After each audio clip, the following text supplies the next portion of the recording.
Sabe aqueles objetos que parecem completamente normais? Uma cadeira, um quadro, uma boneca, mas que na verdade guardam histórias tão sinistras que chegam a desafiar a lógica? Hoje, a gente vai mergulhar fundo no mundo de algumas dessas relíquias. São peças que carregam ecos de terror, mistérios sem explicação e que provam que as aparências definitivamente enganam. Vamos lá?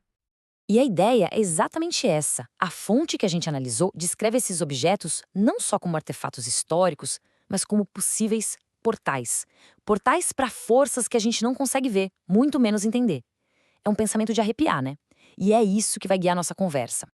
A nossa jornada pelo macabro vai ter 4 paradas. Primeiro, vamos falar de objetos que trazem maldições e consequências terríveis. Depois, vamos sentir os ecos da maldade, a energia que ficou impregnada neles por causa de seus donos. Em seguida, a gente vai se arriscar a olhar através de relíquias que funcionam como portais para o desconhecido. E para fechar, vamos encarar o objeto que se tornou o maior ícone do medo. Começando então pelas maldições, nosso primeiro item é o estandarte de um dos conquistadores mais brutais da história. E isso aqui não é só um pedaço de pano antigo, é um símbolo de poder e, segundo a lenda, de uma desgraça sem fim. O interessante aqui é a ligação direta entre o objeto e o dono.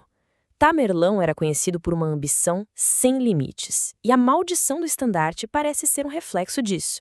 Dizem que quem o possui enfrenta tragédias terríveis, uma atrás da outra. É como se o peso de todas as conquistas sangrentas dele tivesse ficado preso no tecido. De um símbolo de guerra, a gente vai para uma obra de arte com uma aura de mistério e tragédia. E este não é um retrato qualquer, não. A história dele é marcada por má sorte e fenômenos bem perturbadores. A coisa fica ainda mais séria quando a pintura vai parar num museu. Os funcionários começam a relatar que sentem uma presença pesada, opressiva, e alguns até dizem ter visões. E claro, tem aquele detalhe clássico de filme de terror. O olhar das pessoas no quadro parece seguir quem está no ambiente. Fica a pergunta: que tipo de energia uma imagem consegue guardar, hein? O nosso último item na categoria das maldições vem da cultura aborígene australiana. Essa máscara representa uma criatura mítica e, junto com ela, vem um aviso bem sério contra o desrespeito. O Bunyip é uma espécie de espírito guardião das águas. A crença é que perturbar esse espírito ou usar a máscara de forma errada atrai desgraça. Os relatos falam de pesadelos horríveis e visões bem perturbadoras. Aqui, a maldição não está só no objeto, mas na quebra de uma regra espiritual, no desrespeito a uma crença antiga. Bom, agora a gente deixa as maldições para trás e entra num território ainda mais sombrio, os ecos de maldade. Aqui, os objetos não são só amaldiçoados, eles parecem carregar a própria essência doente de seus donos. E vamos começar com uma relíquia do primeiro grande serial killer dos Estados Unidos. H.H. Holmes construiu um verdadeiro castelo do terror para cometer seus crimes. E este caixão, que foi encontrado em uma das cenas, não é só uma lembrança da brutalidade dele. A crença de arrepiar, dizem que as almas das vítimas estão presas ali dentro. Quem chega perto relata sentir uma presença maligna, pesada, é o mal em sua forma mais palpável. De um objeto ligado à maldade de um mico-homem, a gente passa para um que promete poder a quem tiver a coragem de usá-lo. Um grimório, um livro de magia negra. Este livro é o exemplo perfeito de como a intenção humana pode despertar o mal. Ele não é um item passivo, ele convida à ação. Só que a lenda é bem clara. Quem tenta usar os rituais dele acaba enfrentando consequências desastrosas. É um lembrete bem sinistro do perigo de mexer com forças que a gente não entende. Se alguns objetos ecoam o mal que vem das pessoas, outros parecem ser janelas para algo totalmente diferente. Agora, a gente entra no território dos portais para o desconhecido.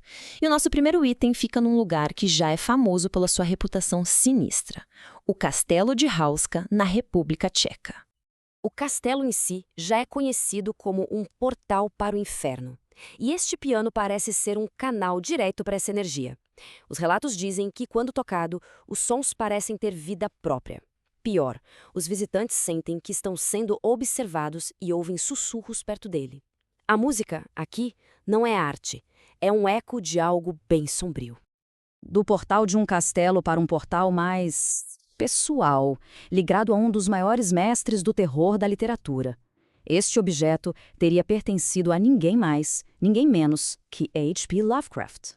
Dizem que este candelabro pode evocar visões e sons de outro plano, muito parecidos com o horror cósmico que o próprio Lovecraft descrevia em suas histórias.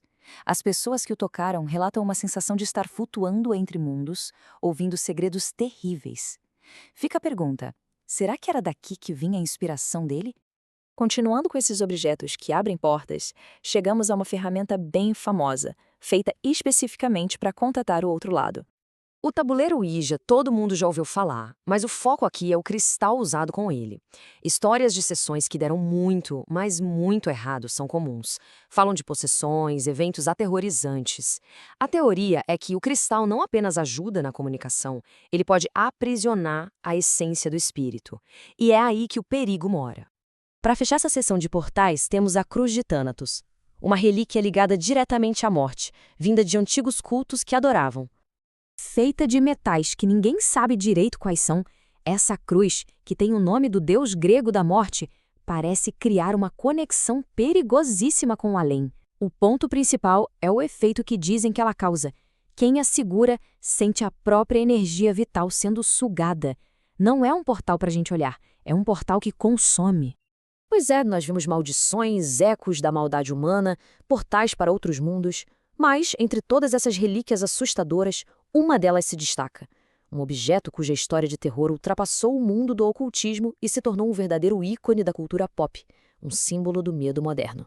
Sim, ela mesma, a boneca Annabelle. A fama dela, claro, explodiu com os filmes, mas tudo começou com uma história real e muito aterrorizante que foi investigada por demonologistas famosos. A história da Annabelle é uma verdadeira escalada do terror. Tudo começou com uma boneca de pano aparentemente inocente, um presente.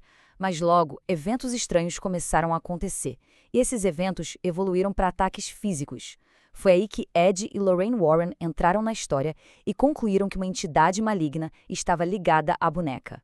Hoje, ela fica trancada numa caixa de vidro no museu deles, servindo como um aviso constante sobre as forças que a gente não compreende.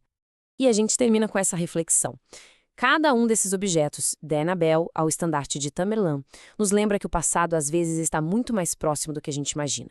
Eles não carregam só história, eles carregam a essência do medo. E a pergunta que fica é: até que ponto essas histórias e a energia que dizem estar esses objetos ainda têm o poder de assombrar o nosso presente?